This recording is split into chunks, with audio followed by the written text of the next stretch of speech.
Hi, I'm Heyzeus, and in this video, I'm going to reach a critical milestone goal in my life. Now, I like to think of myself as one of life's achievers, and I feel my resume really backs me up on this one. I mean, I've had 5 different women dump me after our first dates. I've completed Dark Souls 3 4 times, I've crashed my car at least 3 times, and I've stacked shelves at 2 different supermarkets. But one area where I am kind of lagging behind is gold autographs.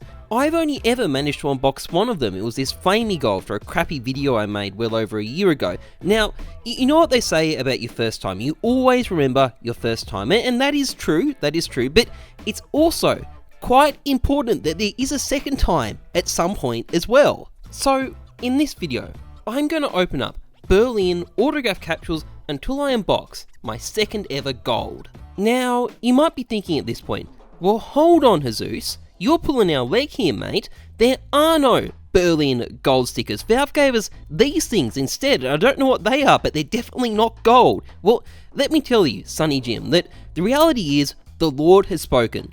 Gold no longer means gold. Put that old concept of gold out of your head. It has been invalidated. Gold now means this weird, dingy, black and slightly yellow things. You've just got to get used to it. And you might also be thinking, well, hold on, Heyzeus, didn't you just steal this idea of pretty much every other CSGO YouTuber ever? Well, look, I will admit there are some similar video ideas out there with some very, very believable faces, especially this one by Mark Music, who appears to be being sodomized by a rake in that shot, but my video is different. My video costs a lot less to make, so just understand that makes it different. Mine's a lot cheaper, I'm spending a lot less money, therefore I'm original. So with that all cleared up, we can get on to the important stuff, which is going to be opening up these capsules. Now, I've bought 100 of them to start off with. The actual odds for getting a gold are a little bit unclear. With normal odds for cases and capsules, basically each tier is 5 times rarer than the tier below it, so going off that, we should have a 1 in 150 chance of opening up a red, but Valve does tinker with the odds sometimes, so we don't really know 100% for sure. Sometimes the number 1 in 100 gets thrown around instead. Either way, it doesn't really matter. I've bought 100 to start off with. I think that's a pretty good number. So with that out of the way, we can get on to opening these things. Now, while I do these in the background, I thought I'd mention, obviously, anyone who's been investing in autograph capsules or other stickers in general this major and has been following the market has noticed that there appears to be record numbers of stickers being invested in. For example, there's about 2 million or so autograph capsules listed on the market, some ridiculous and unprecedented number like that. That is, as I understand it, concerning some people. Obviously, if you're investing, you don't want to see colossal numbers of stickers being listed because it probably means colossal numbers have been bought up. This result is not a surprise that this is happening. The player base is at record numbers. There's a lot of interest in investing, particularly after last major went well. The Chinese are here and spending their money, so not exactly a surprise. However, just because there's such colossal numbers of stickers around doesn't mean all hope is lost. Yes, there's a lot more stickers than usual, but there's also a lot more demand than usual. Ooh, Adren. I like that sticker.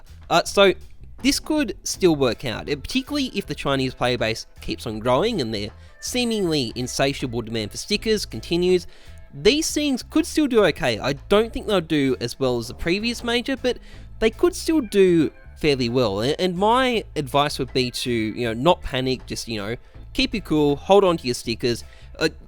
Sometimes you just have to wait for these things to work out, but I think they will still go up in price eventually, even if they don't immediately, even if you have to wait 6 months or a year, you will still ultimately make money. And the thing about these things sometimes is that sometimes it takes a bit longer to see a return on your stickers. There's always a bit of risk involved, and who knows what's going to happen over the next 12 months or so. And as I said in the investment video I released, it's just a matter of being patient. People generally lose money when they panic and sell out early. You just need to hold on, be patient, wait for it, and you should see a profit eventually. It's the same deal in the share market, and it's the same deal when it comes to stickers. So we're only about 15 out of 100 capsules in, so I think I'm gonna have to find something else to talk about. So let's talk about pick'ems. My pick'em almost worked out, sort of. Okay, no, never mind. Scratch that. We bought a gold. Okay, fuck yes. Okay, so Amanek. That's no Kenny S, no shocks, but it's gold, and that brought my video to an end nice and early. Okay, you know what? I'm gonna just check this out in my inventory, and then I'll work out what to do from here, because I've still got 80 capsules. I'll need to figure out something to do with them. Let's go to my inventory. Okay, so the Amanek gold isn't worth that much. It's about $8, but that's still enough to put me in positive territory overall, so I'm pretty happy with that. I'm just going to hold on to the rest of these like autograph capsules because, as I said, I think they are going to go up in price eventually. I'll just keep them as an investment. This is the most successful unboxing I've ever had. I've made money. How good's that, right? What I might do now is I might do a few trade-ups just to extend the length of the video a bit, so it's a bit harder for people to tell that I got a gold almost instantly. So while I do these, I thought I'd mention something for anyone who hasn't heard about this. I recently showed a couple of screenshots of tweets containing images of Steam conversations involving an e-girl called Sarah. Now, Sarah is infamous for asking people for nudes in return for skins. Now, this was a throwaway joke at the end of the video, but Sarah did not take too kindly to this, or the fact that I speculated that she might be a 43-year-old Russian guy LARPing as a woman, so she's put in a privacy complaint. Now, I'm not sure if this really has that much of a chance of succeeding. All I really showed of her was her public username and a shot of her cleavage that she sent to someone unsolicited. It's certainly striking cleavage, but I'm not sure if that's what you'd call personally identifying, which is what privacy complaints are to protect against. Sarah did tell me over Twitter that it's actually okay for me to keep the images in the video so long as I pay her $100, but I think I might take my chances with the strike on this one. It's certainly all a bit weird. I'm not quite sure what to make of it, and I'll keep you guys posted. I guess even if you stay out of the drama, eventually the drama catches up to you. Anyway, that's pretty much it for this video. If you enjoyed it, please like, comment, subscribe. Otherwise, trust the numbers, not your guts. I'm Heyzeus. Thanks for watching. See ya.